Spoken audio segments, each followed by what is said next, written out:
আশা করি তোমরা সবাই ভালো আছো। জাভাস্ক্রিপ্ট অবজেক্ট ওরিয়েন্টেড প্রোগ্রামিং এর প্রথম ভিডিওতে আমি একটা প্রোডাক্ট ক্লাস এবং এই প্রোডাক্ট ক্লাসের জন্য আমরা একটা ইলেকট্রনিক্স এবং ক্লথিং নামে দুইটা প্রোডাক্ট অবজেক্ট তৈরি করেছিলাম এবং আমরা যখন উদাহরণটা দেখিয়েছিলাম তখন একটা ল্যাপটপ মানে একটা ইলেকট্রনিক্স প্রোডাক্টের ক্লাসটা আউটপুট হিসেবে দেখিয়েছিলাম। আমি পরবর্তীতে এই টি শার্টটা তখন দেখাইছিলাম না, এখন আমি টি শার্ট নামে একটা ভেরিয়েবল ডিক্লেয়ার করলাম এবং নিউ ক্লথিং ক্লাসটা কল দিলাম। তারপর আমরা প্রোডাক্ট হিসাবে একটা টি শার্ট ঢুকিয়ে দিলাম এবং প্রাইস দিলাম 1000 টাকা। কটন ক্যাজুয়াল টি শার্ট, তার ডেসক্রিপশন দেব সাইজ দিলাম এম এবং এইটা আমরা চেক করে দেখছি টি শার্টের গেট ডিটেলসটা পাইতেছে কিনা এবং তার অ্যাপ্লাই ডিসকাউন্টটা পাচ্ছি কিনা। তো এইটা করার পরে আমি যখন কন্ট্রোল প্লাস আর দিয়ে রান করলাম তখন আমরা দেখছি এক্স্যাক্টলি আমাদের এই টি শার্টের ক্লাসটাও বা আমাদের ক্লথিং ক্লাসটাও ঠিকঠাক মতো কাজ করছে। এখন আমাদের একটা ই কমার্স ওয়েবসাইটের জন্য প্রোডাক্ট যখন রেডি তখন আমাদের প্রত্যেকের কাজ কি ওই ওয়েবসাইটে গিয়ে আমরা প্রোডাক্ট কিনবো। প্রোডাক্ট কিনতে গেলে আমাদেরকে কি করতে হয়, যদি কোনো শপিং মলে যাই তাহলে আমাদেরকে একটা ঝুড়ি দেয়। এই ঝুড়ির ভিতরে আমরা ঘুরে ঘুরে অনেক প্রোডাক্ট রাখি এবং পেমেন্ট টেবিলে গিয়ে পেমেন্ট করে প্রোডাক্টগুলো বুঝে নিয়ে আসি। এখন আমরা কেনার সময় যে প্রোডাক্টগুলো ওই ঝুড়ির ভিতরে রাখি এইটাকে বলা হয় কার্ট।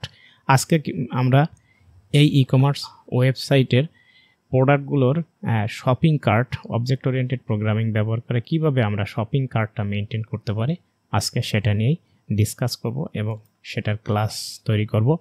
এই শপিং কার্টে কীভাবে আমরা প্রোডাক্ট অ্যাড করতে পারি, প্রোডাক্ট রিমুভ করতে পারি এবং শপিং কার্টের যে প্রোডাক্টেরগুলো কিনেছি তার প্রাইসগুলো কীভাবে ক্যালকুলেশন করতে পারি এবং সেখান থেকে আমরা তার প্রোডাক্ট ডিটেলসটা কীভাবে বের করতে পারি সেইগুলো নিয়ে স্টেপ বাই স্টেপ আলোচনা করব। এই ভিডিওটা দেখার আগে অনুরোধ থাকবে প্রথম ভিডিওটা দেখে আসার জন্য, পার্ট 1টা। তো চলো আমরা একটা শপিং কার্টের ক্লাস ডিক্লেয়ার করি। ক্লাস শপিং কার্ট বেসিক সিনট্যাক্সটা দিয়ে দিলাম। আমরা শপিং কার্টের ক্লাস যখন ডিক্লেয়ার করছি অনেকগুলো প্রোডাক্ট যখন আমাদের কার্টের ভিতরে রাখি তখন ওই প্রোডাক্টগুলোর ক্যালকুলেশন করার জন্য আমরা ঠিক একটা কার্ট আইটেমস নামে একটা ভেরিয়েবল ডিক্লেয়ার করে নেব যে আমাদের ওই কার্টসের ভিতরে কতগুলো প্রোডাক্ট আছে, অনেক প্রোডাক্ট আছে এবং ইনিশিয়ালি আমাদের কি আছে, কার্টের ভিতরে কোনো প্রোডাক্ট নাই। তাই ইনিশিয়ালি যখন কার্টের ভিতরে কোনো প্রোডাক্ট নাই তখন আমরা আইটেমসগুলোকে মানে ওই প্রোডাক্টসগুলোকে একটা এমটি অ্যারে দ্বারা ডিক্লেয়ার করলাম। এখন পরবর্তীতে যখন আমরা ক্রয় করব তখন এই অ্যারের ভিতরে একটা প্রোডাক্ট আমরা ঢুকিয়ে দেব। তো চলো প্রথম কাজ হচ্ছে যখন আমরা আইটেমস ডিক্লেয়ার করলাম শপিং কার্টের, এখন আমাদের কাজ হচ্ছে কি এই শপিং কার্টের ভিতরে আমাদের একটা করে প্রোডাক্ট অ্যাড করা। তাহলে একটা প্রোডাক্ট অ্যাড করতে গেলে অবশ্যই এটা একটা কাজ, তাহলে আমরা একটা মেথডের মাধ্যমে করব।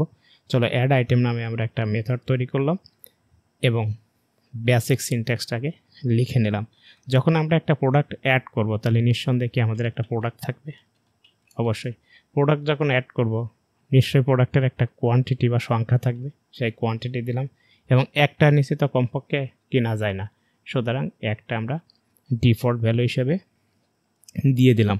এখন আমাদের কাজ হচ্ছে এই প্রোডাক্টগুলো আমাদের আইটেমসের ভিতরে তার মানে এই কার্টের ভিতরে ঢুকিয়ে দেওয়া। তা কার্টের ভিতরে আমরা পুশ মেথডের মাধ্যমে অবশ্যই ঢুকিয়ে দিতে পারি।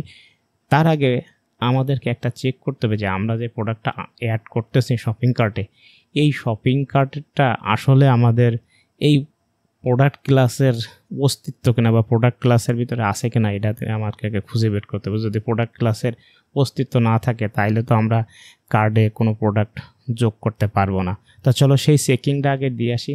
ইফ আমাদের যদি এই প্রোডাক্টটা যদি ইনস্ট্যান্স অফ আমাদের যদি প্রোডাক্ট এর যদি অস্তিত্ব না হয় তাহলে আমরা এখান থেকে একটা ইরর থ্রো করে দেব, থ্রো নিউ ইরর। এই ইররটা আমরা একটা মেসেজ দিয়ে দেব যে only products can be added, only products can be added মানে তার মানে কি এখানে শুধুমাত্র প্রোডাক্ট যোগ করা যাবে, অস্তিত্ব না হলে আমরা প্রোডাক্ট যোগ করতে পারবো না। এখন এর যদি অস্তিত্ব হয়ে থাকে তাহলে কি আমরা এর ভিতরে একটা করে প্রোডাক্ট যোগ করব। তাহলে একটা প্রোডাক্ট যোগ করতে গেলে কি আমাদের যে আইটেমসটা আছে এই আইটেমসের ভিতরে আমরা কি পুশ করব। এই আইটেমসের ভিতরে আমরা প্রোডাক্টটা পুশ করব, প্রোডাক্ট এবং তার কোয়ান্টিটিটা। যেহেতু আমাদের আইটেমস একটা প্রাইভেট প্রপার্টি এবং আমরা অবজেক্ট ওরিয়েন্টেড প্রোগ্রামিং নিয়ে কাজ করছি, এই জন্য দিস, আর যেহেতু আইটেমস একটা প্রাইভেট প্রপার্টি এই জন্য এর আগে একটা হ্যাশ চিহ্ন বসবে এবং পুশ করব। এই প্রোডাক্টটা আমরা ওর ভিতরে পুশ করতেছি অবজেক্ট আকারে। তাহলে একটা আছে আমাদের প্রোডাক্ট আর একটা আছে কি আমাদের কোয়ান্টিটি, এই দুইটা আমরা অ্যাড করে দিচ্ছি। আমরা প্রোডাক্টের ভিতরে আমরা কার্টের ভিতরে প্রোডাক্ট এবং তার কোয়ান্টিটিটা যোগ করে দিলাম। এবার এখান থেকে আমরা একটা মেসেজ দিয়ে পাঠাইতে পারি যে এই প্রোডাক্টটা কার্টে যোগ করা হয়েছে। তাহলে এখান থেকে আমরা একটা রিটার্ন করে দিতে পারি। আমরা এখান থেকে রিটার্ন করে দেব এই প্রোডাক্টের নামটা কার্টে যোগ করা হয়েছে, product dot name added in cart. বাস আমাদের কার্টের ভিতরে প্রোডাক্টটা অ্যাড করা হয়ে গেল এবং কোন প্রোডাক্টটা অ্যাড করছি সেই মেসেজটাও আমাদেরকে দিয়ে দেওয়া হয়ে গেল। শপিং কার্টে আমরা প্রোডাক্ট অ্যাড করলাম, অপ্রয়োজনীয় অনেক শপিং নাও করতে পারি, তাহলে অ্যাড তো করে ফেলছি, এখন আমার কাছে টাকা নাই, পেমেন্ট করতে পারতেছি না, পকেটের অবস্থা ভালো না, এখন কাজ কি আমার এই প্রোডাক্টটা আমার রিমুভ করতে হবে। তো চলো কীভাবে শপিং কার্টের একটা প্রোডাক্ট অবজেক্ট ওরিয়েন্টেড প্রোগ্রামিংয়ের মাধ্যমে রিমুভ করতে পারি। তো রিমুভ করার জন্য এটা আমাদের কাজ, তাহলে এটাও আমাদের একটা মেথড হবে। তার রিমুভ আইটেম নামে একটা মেথড তৈরি করলাম, বেসিক সিনট্যাক্স। এবার কাজকে রিমুভ আইটেম তো করব, কিসের উপর করব? আমরা যখন আরও ডিপ লেভেলে ঢুকবো তখন আমাদের প্রত্যেকটা প্রোডাক্টের একটা আইডি থাকবে, সেই আইডিটা আমরা ইন্ডেক্স ধরবো, এটা ইউনিক আইডি। তো এখানে আমাদের এই প্রোডাক্টটা একটা নামের উপর আমরা খুঁজে নিয়ে আসবো, তাহলে প্রোডাক্ট নেমের উপরে খুঁজে নিয়ে আসবো। তা প্রোডাক্ট নেমের উপরে খুঁজে নিয়ে আসতে গেলে প্রথমত আমাদেরকে এই আইটেমসগুলোর ভেতর থেকে তাকে খুঁজে বের করে নিতে হবে। তো চলো আমরা খুঁজি, তাহলে দিস ডট আইটেমস, যেহেতু একটা প্রাইভেট প্রপার্টি, এই আইটেমসের ভিতর থেকে আমরা কী করবো, ফাইন ইন্ডেক্স মেথড তৈরি করব। ফাইন ইন্ডেক্স মেথড যখন দিস ডট আইটেমসের উপর ফাইন ইন্ডেক্স করব তখন একটা একটা করে অবজেক্ট পাবো আমরা। যখন this dot items dot fine index করব তখন এই অবজেক্ট কার্ড তো একটা এয়ারের ভিতরে আমরা একটা অবজেক্ট পাবো, সেই অবজেক্টটা আমরা আইটেম নামে ডিক্লেয়ার করলাম। তাহলে এখন আইটেমের ভিতরে কি আছে, আমাদের প্রোডাক্ট আছে, তার একটা নাম আছে, তাহলে প্রোডাক্ট আইটেম আগে হবে আমাদের আইটেমটা হবে একটা অবজেক্ট, আইটেম অবজেক্ট ডট আমাদের একটা প্রোডাক্ট ডট নেম, আর আমরা যেটা ডিলিট করতে চাচ্ছি সেটা হচ্ছে রিমুভ করতে চাচ্ছি সেটা হচ্ছে প্রোডাক্ট নেম। এইটার যদি সমান হয় তাহলে আমরা সেই প্রোডাক্টটা খুঁজে বের করে আনতে পারছি। তাহলে এইটাকে আমরা এই খুঁজে বের করতে হলে এটা একটা প্রোডাক্ট, এটাকে প্রোডাক্টের নাম বা ইন্ডেক্স, এটা আমরা ইন্ডেক্স দিয়ে ডিক্লেয়ার করে দিলাম। তাহলে আমরা প্রোডাক্টটা খুঁজে বের করে আনলাম। এখন এই প্রোডাক্টটা স্পেসিফিক, এই প্রোডাক্টটা আমাদেরকে রিমুভ করে দিতে হবে কার্ট থেকে। তা রিমুভ থেকে যখন কার্ট থেকে রিমুভ করব তখন আমাদেরকে এখানে একটা কন্ডিশন অ্যাপ্লাই করতে হবে। এই কন্ডিশনটা হলো, যদি আমাদের এই ইন্ডেক্সটা যদি আমাদের -1 না হয় তখন আমরা এখান থেকে প্রোডাক্টটা রিমুভ করে দিব। আমি আবার বলছি, আমরা ফাইন ইন্ডেক্সের মাধ্যমে স্পেশাল প্রোডাক্টটা যেটা রিমুভ করতে চাই সেটা খুঁজে বের করতে চাচ্ছি। আর এখানে -1 না হওয়া মানে কি, ফাইন ইন্ডেক্স মেথড দিয়ে আমরা শুধুমাত্র কার্টের ওই পণ্যের অবস্থান খুঁজে বের করে আনছি। আমি আবার বলছি, ইন্ডেক্স যদি -1 না হয় তাহলে ফাইন ইন্ডেক্স মেথডটির মাধ্যমে শুধুমাত্র আমরা যে প্রোডাক্টটা কার্ট থেকে রিমুভ করতে চাচ্ছি সেই প্রোডাক্টটা খুঁজে বের করে আনছি। তাহলে এইবার তাহলে যখন হচ্ছে তাহলে আমরা পাবো কনস্ট্যান্ট রিমুভ আইটেম। এই রিমুভ আইটেমটা হবে আমাদের কি, এই যে দিস ডট আমাদের আইটেমস, এই আইটেমসকে আমরা স্প্লাইস করব স্পেশাল ওই প্রোডাক্টটা যেটা নাম আমরা খুঁজে বের করে আনছি, এবং একটা ওই স্পেশাল ওই একটাই ইন্ডেক্সটা একটা প্রোডাক্ট বের করে দিচ্ছি, এবং 0 ইন্ডেক্স দ্বারা আরও আমরা কনফার্ম হয়ে নির্দিষ্ট করেই সেই প্রোডাক্টটা রিমুভ করে ফেলতেছি। তাহলে এখান থেকে আমরা একটা মেসেজ দিতে পারি যে রিটার্ন এই প্রোডাক্টের নামটা কার্ট থেকে, কোন প্রোডাক্টটা আমরা রিমুভ করছি সেই প্রোডাক্টের নামটা এখান থেকে রিটার্ন করে দিতে পারি। তো এই প্রোডাক্টের নামটা রিমুভ করার জন্য তাহলে আমাদের রিমুভড আইটেমটা এখানে একটা অবজেক্টের মতো বিষয় হয়ে গেল। ওইটা টোটালি রিমুভ আইটেম একটা প্রোডাক্ট অবজেক্ট হয়ে গেল। রিমুভ আইটেম ডট আমাদের প্রোডাক্ট থাকবে এবং প্রোডাক্ট ডট নেম, এই প্রোডাক্টের নামটা রিমুভ ফ্রম কার্ট, প্রোডাক্টটা আমাদের কার্ট থেকে রিমুভ করা হয়ে গেছে। তারপরে এখান থেকে আর এইগুলো যদি না করতে পারি, যদি কোনোটা রিমুভ করতে না পারি, তাহলে আমরা এই কন্ডিশনের বাইরে এসে, এই যে ইফ কন্ডিশনের বাইরে এসে একটা মেসেজ দিয়ে দিতে পারি যে কার্ডে কোনো প্রোডাক্ট পাওয়া যায়নি।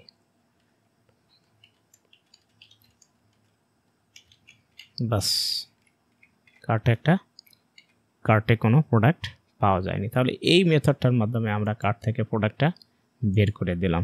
এবার কাজ আছে আমাদেরকে, কার্ট থেকে যখন প্রোডাক্টটা বের করে দিলাম, দ্বিতীয় কাজটা আছে কি আমাদের এবার ক্যালকুলেশন, ওই কার্ডের প্রাইসগুলোর দাম আমাকে দিতে হবে। কার্ডের যে প্রোডাক্টগুলো কিনছি সেই প্রোডাক্টগুলোর প্রাইস আমাকে দিতে হবে। তা কার্ডের প্রোডাক্টগুলোর প্রাইসের দাম দিতে গেলে আমরা এখন প্রাইস ক্যালকুলেশন করব। গেট টোটাল প্রাইস ওই কার্টের, এটাও একটা মেথড হবে। এই গেট টোটাল প্রাইস মেথডটা আমরা হিসাব করব সরাসরি আমরা রিটার্নের মাধ্যমে করব। রিটার্ন করে দেব রিডিউস মেথডের মাধ্যমে। তাহলে আমরা আইটেমসটা দিস ডট আইটেমস এর ভিতরেই তো আমাদের প্রোডাক্টগুলো আছে, এটাকে আমরা রিডিউস মেথড চালাবো। এই রিডিউস মেথড লিখে নিলাম বেসিক সিনট্যাক্সটা। রিডিউস মেথড একটা কলব্যাক ফাংশন নেয়, এই কলব্যাক ফাংশন এবং একটা ইনিশিয়াল ভ্যালু নেয়। সেই আমরা ইনিশিয়াল ভ্যালুটা দিলাম 0, কারণ প্রাথমিকভাবে আমাদের প্রোডাক্টের দাম হচ্ছে 0 টাকা, প্রাথমিকভাবে কোনো টাকা নেই। এইবার কাজ হচ্ছে আমাদের ক্যালকুলেশন করা। তো এখন এই কলব্যাক ফাংশন এইখানে দুইটা জিনিস নেয়, একটা হচ্ছে টোটাল ভ্যালু, এই টোটালটা এই মুহূর্তে আমাদের এই টোটাল ভ্যালুটা 0, এবং এখানে আমার কয়টা আইটেম আছে সেই আইটেমসের উপরে একটা একটা করে আইটেম পাবো, এবং এখান থেকে আমরা সরাসরি রিটার্ন করে দিতে পারি। আমরা যোগ করে দেব টোটাল, আমাদের এখানে যোগ হবে, টোটালটা হবে, তার সাথে কী হবে আমাদের এখানে যে আইটেমগুলো পাইছে, আইটেমের প্রোডাক্টের একটা করে প্রাইস আছে এবং কোয়ান্টিটি আছে। তো প্রোডাক্টের কোয়ান্টিটি এবং প্রাইস, তাহলে আইটেমের ভিতরে আমাদের আছে প্রোডাক্ট, এবং এর একটা প্রত্যেকটা প্রোডাক্টের আমরা ওখানে একটা ডিসকাউন্ট মেথড করেছি, যদি কোনো ডিসকাউন্ট থাকে তার ডিসকাউন্ট মেথডও দিয়ে দিলাম, এবং এর সাথে গুণ করে দেবো কয়টা প্রোডাক্ট আমরা কিনছি, তাহলে আইটেম ডট আমাদের কোয়ান্টিটি। বাস, আমরা এখান থেকে প্রোডাক্টের ডিটেলসটা রিটার্ন করে দিলাম, মানে ডিটেলস না, প্রোডাক্টের ক্যালকুলেশনটা আমরা এখান থেকে করে ফেললাম। প্রোডাক্টের ক্যালকুলেশনটা যখন করে ফেললাম তখন আমাদের কাজ হিসাবে কার্ট ডিটেলসটা আমাদের এখান থেকে পাঠিয়ে দেওয়া। তো চলো আমরা এখান থেকে কার্ট ডিটেলসটা পাঠিয়ে দেবো। তো আমরা একটু সেভ করে কোডগুলো একটু অ্যারেঞ্জ করে নিলাম। এবার আমরা এখান থেকে দেবো cart details, get cart details মেথডটা। গেট কার্ট ডিটেলস মেথডটা আমি বেসিক সিনট্যাক্সটা কল করলাম। এই বেসিক সিনট্যাক্সটার পরে আমাদের এখানে একটা কার্ডের ডিটেলসটা পাঠাবো। এখন কার্ডের ডিটেলসটা পাঠাতে গেলে প্রথমত আমাদেরকে চেক করতে হবে যে আমাদের কার্টের ভিতরে কোনো প্রোডাক্ট আছে কি না। কার্ডের ভিতরে যদি প্রোডাক্ট থাকে তাইলে আমরা কার্ড ডিটেলস পাঠাবো, আর যদি না থাকে তাহলে কেমনে দেবো।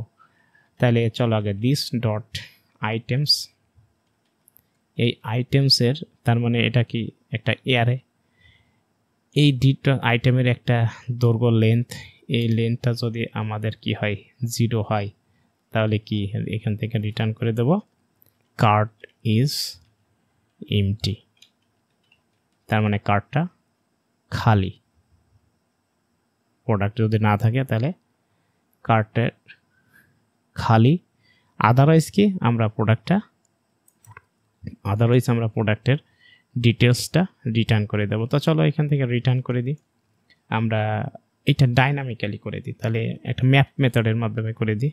তাহলে দিস ডট আমাদের যে আইটেমসটা আছে এই আইটেমসটার উপর যদি আমরা ম্যাপ চালাই তাহলে একটা করে আইটেম পাবো, তার মানে একটা করে অবজেক্ট পাবো। এই একটা করে অবজেক্ট যখন আমরা পাবো তখন ডাইনামিক্যালি এখান থেকে আমরা সেই অবজেক্টের প্রোডাক্টের নামটা আগে পাঠাই দিই। তাইলে আইটেম ডট প্রোডাক্ট আমাদের ডট নেমটা আগে দিয়ে দিলাম। এখানে আমরা প্রোডাক্টের নেমটা পাঠিয়ে দিলাম। এখন প্রোডাক্টের কোয়ান্টিটিটা কোন প্রোডাক্টটা কত এই কোয়ান্টিটিটা আমরা পাঠাইতে পারি। তাহলে আমরা কোরাস করে দিলাম, তার মানে ইনটু আমাদের প্রোডাক্টের কোয়ান্টিটি। তাহলে প্রোডাক্টের কোয়ান্টিটিটা আমরা দেখাইতে পারি আইটেম ডট কোয়ান্টিটি। তা আইটেম ডট কোয়ান্টিটিটা আমরা দিয়ে দিলাম, প্রোডাক্টের কোয়ান্টিটি এখানে আমাদেরকে দিয়ে দিলাম। তারপরে আমরা যদি প্রোডাক্টের কোনো ডিসকাউন্ট থাকে সেটাও দিতে পারি। তাহলে এখানে আসো এই চিহ্নটা একটু দিয়ে সুন্দর করে অ্যারেঞ্জ করার চেষ্টা করতেছিলাম। আইটেম প্রোডাক্টের অ্যাপ্লাই ডিসকাউন্ট আমাদের দিতে হবে। তো চলো দিলাম, এই আমাদের item dot product dot apply discount এটা আমরা দিয়ে দিলাম। কোয়ান্টিটিটা থাকে সেই কোয়ান্টিটিটাও আমরা গুণ আকারে দিয়ে দিলাম। এটা আমাদের আইটেম ডট কোয়ান্টিটি, এটা আইটেমের কোয়ান্টিটিটা দিয়ে দিলাম এটা, এবং এখান থেকে আমরা পাঠিয়ে দেবো আমাদের টাকাটা। আইটেম ডট কোয়ান্টিটি ও আমাদের এইখানে এই কোডটুক হবে এর ভিতরে, বাস টাকা, এইটা হবে আমাদের টাকা। চিহ্নটা ঠিক আছে কিনা একটু দেখে নিই। হ্যাঁ, আশা করা যায় ঠিক আছে, সমস্যা নেই। না হলে আমরা পরবর্তীতে যখন রান করব তখন ও ইরর দিবে, ইরর দিলে তখন আমরা এখান থেকে বের হয়ে যেয়ে দেখব ডট জয়েন। এখন আমরা নতুন লাইনে সব কিছু একটু দেখতে চাচ্ছিলাম, এই জন্য আমরা ব্যাকস্ল্যাশ ইন দিয়ে দিলাম। বাস আমাদের কার্ডের ডিটেলসটাও আমরা এখান থেকে রিটার্ন করে দিলাম। এবার আমাদের কাজ হচ্ছে এখানে একটু চেক করে দেখার পালা। তা আমরা কন্ট্রোল এস দিয়ে সেভ করলাম। এইবার কাজ হচ্ছে আমাদের একটু চেক করা, টেস্টিং করে দেখা। এত সময় যে কোডগুলো লিখলাম এটা ঠিক আছে কিনা একটু টেস্টিং করব। তা টেস্টিং করার জন্য আমাদের প্রথমে আমরা একটা কার্টটা একটা ভেরিয়েবল ডিক্লেয়ার করলাম। এই কার্টের ভিতর এক্স্যাক্টলি আমরা প্রোডাক্টটা অ্যাড করতে পারি। তাহলে আমরা চলো কার্ট নিউ শপিং কার্ট, বাস মেথডটা দিলাম। এর ভিতরে আমাদের যেটা করতে হবে কার্টের ভিতরে একটা অ্যাড আইটেম করতে হবে। তাহলে কার্ট ডট অ্যাড আইটেম মেথডটা করে দিলাম কি উপরে ল্যাপটপটা আমরা দিয়ে দিলাম। তাহলে ল্যাপটপটা যখন দিয়ে দিলাম কার্টের অ্যাড আইটেম, আবার যেহেতু কার্টের আবার অ্যাড আইটেম দিলাম, আমরা টি শার্টটাও দিয়ে দিলাম, টি শার্ট, এবং টি শার্টের কোয়ান্টিটি দিলাম 2টা। তাইলে আমরা এখান থেকে একটু চেক করে দেখতে পারি। তাহলে কনসোল ডট লগ প্রথমটায় আমরা চেক করে দেখতে পারি cart dot get card details, এই মেথডটা গেট কার্ড ডিটেলস এটা আমরা একটু নিয়ে আসি। তাহলে কপি করলাম। এটাতে একটু মনে হইতেছিল ওই যে ডাইনামিকের ওই চিহ্নটা একটু সমস্যা মনে হইতেছিল, এই জন্য আগে এটাই চেক করে দেখবো যে এটা কোনো ভুল আছে কিনা।